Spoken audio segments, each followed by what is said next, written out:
Welcome to the deep dive. You know how this works. You send us things you're reading or listening to, and we dig through them. We pull out the key stuff. Yeah, basically your shortcut to getting the main points without all the extra noise. Exactly. We sift through it so you don't have to. Hmm.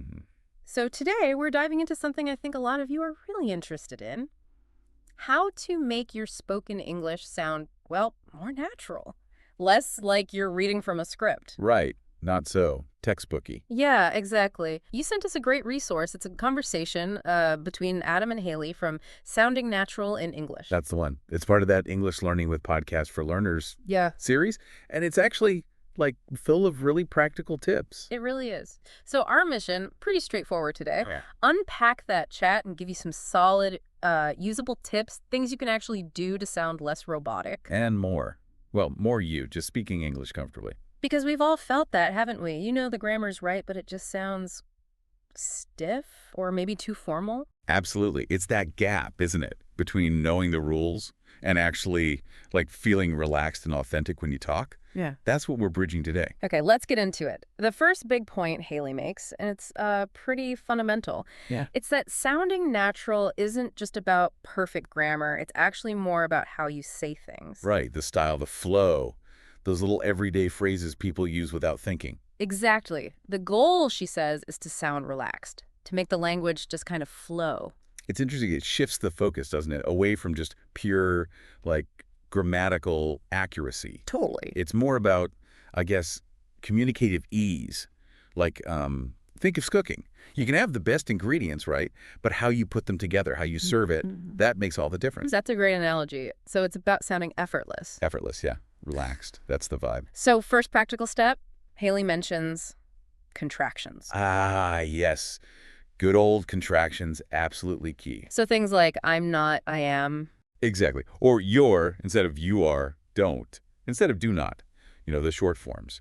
Haley gives those examples. It seems small, but it makes a huge difference to the rhythm, doesn't it? Oh, definitely. Yeah. Native speakers use them constantly, like all the time in just normal chat. I sometimes catch myself deliberately not using them if I'm trying to be really clear, but maybe that's counterproductive. It kind of is, yeah. For sounding natural, anyway.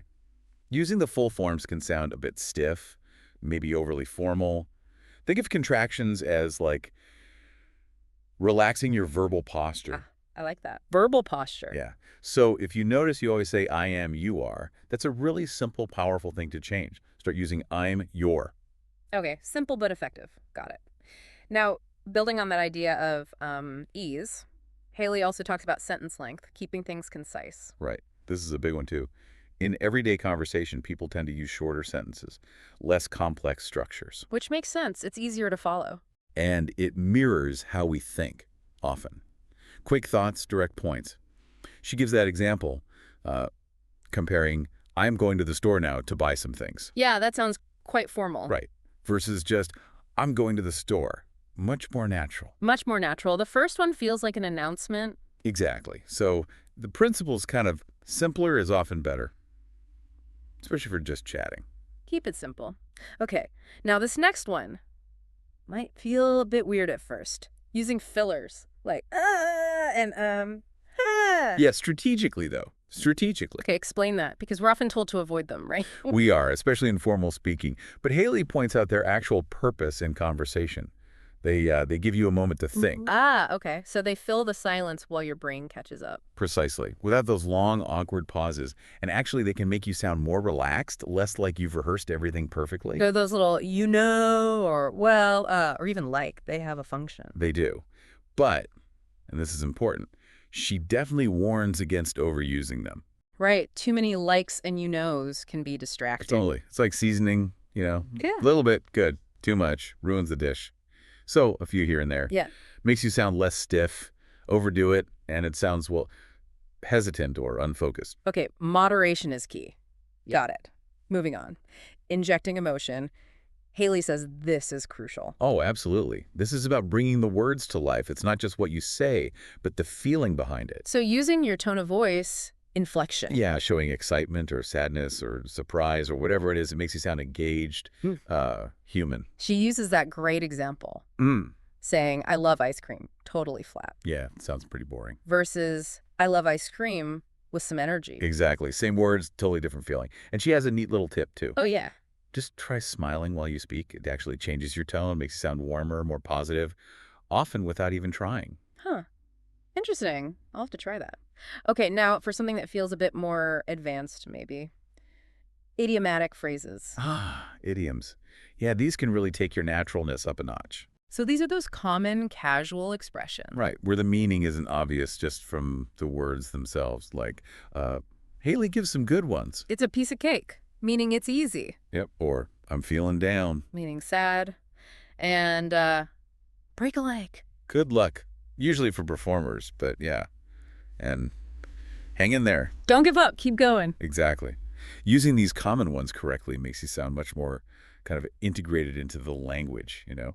More like a native speaker might talk. But you have to use them right, I guess. Oh, definitely. Context is everything with idioms. They're figurative. But learning a few really common ones, big impact. Right.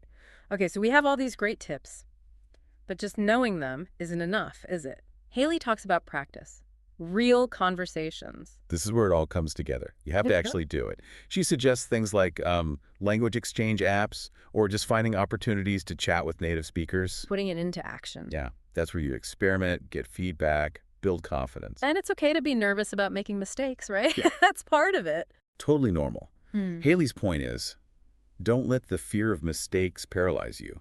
Mistakes happen. They're part of learning. The focus should be more on just communicating, getting the flow. Confidence and flow over perfection. Exactly. Especially when you're aiming for that natural sound. Little imperfections are natural. Okay, good reminder. And the final point, consistency, making it a habit. Yes. Daily practice. Even if it's short. How short? She suggests 10 or 15 minutes a day, just consciously practicing speaking aloud. Why daily? It helps embed these things, makes them more automatic, less something you have to actively construct every time. It becomes second nature. And she had that tip, which I love, about talking to yourself if you don't have a conversation partner. Yeah. Just narrate your day, describe what you're doing, talk about your plans out loud in English. My dog already thinks I'm nuts, so what's a little more talking to myself? Ha! Exactly. It feels weird at first, maybe, Yeah. but it's zero pressure. You're just practicing the sounds, the rhythm, getting comfortable. It's actually really effective. Yeah. Okay, brilliant. So let's do a quick wrap-up of those key takeaways from Adam and Haley. Use contractions. Keep sentences pretty concise. Don't be afraid of a few fillers, strategically placed. Put emotion in your voice. Yeah, let it show. Sprinkle in some common idioms. Practice in real conversations. Super important. And make speaking practice a daily habit, even just for a few minutes. Spot on. And remember what the source also says. This stuff takes time. It's not like flipping a switch. Right, it's a process. Yeah. Consistent effort. Exactly. It's about gradually weaving these things into how you naturally speak. So here's a final thought for you to chew on. As you listen to English around you, maybe TV, movies, podcasts, real people start really listening, not just to the words, but how they're delivered. Good point. Notice the contractions, the sentence lengths, the pauses, the fillers, the emotion.